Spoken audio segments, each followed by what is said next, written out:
자녀의 학교폭력 무마 의혹이 불거지자 7시간 만에 사퇴한 김승희 전 대통령실 의전비서관. 초등학교 3학년 딸 A양은 지난 7월 10일과 17일 두 차례에 걸쳐서 2학년 후배 학생을 학교 화장실에서 리코더와 주먹 등으로 여러 차례 폭행했습니다. 피해 학생은 전치 구주에 달하는 큰 부상을 입었습니다. 그런데 경기도 내 교육지원청은 학교 측의 심의 요청을 받고 2달 뒤에야 학교폭력대책자치위원회를 열었습니다. 도교육청 지침으론 21일, 늦어도 28일 이내엔 위원회를 열어야 하는데 지키지 않은 겁니다. 뒷북 심의 끝에 A양에게 내려진 징계 처분은 강제전학 한 단계 아래의 학급 교체였습니다. 하지만 전치구주보다 부상 정도가 약한데도 강제전학 처분이 내려진 경우도 있었습니다.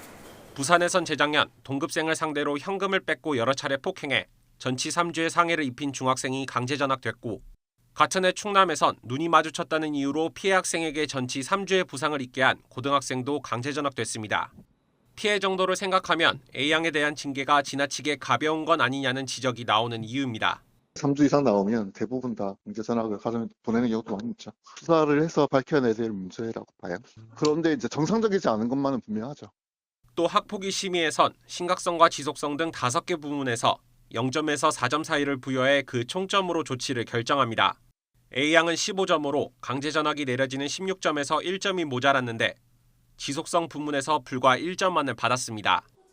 폭력이 일회성이었다는 이유로 평가 점수가 낮았다는 건데, A양이 학교폭력으로 신고가 접수됐던 건 이번이 처음이 아니었습니다. 지난 5월에도 동급생에게 언어폭력으로 신고됐는데 피해 학생과 화해했고 학폭위 개최를 원하지 않아 학교장이 자체적으로 사건을 종결했다는 겁니다.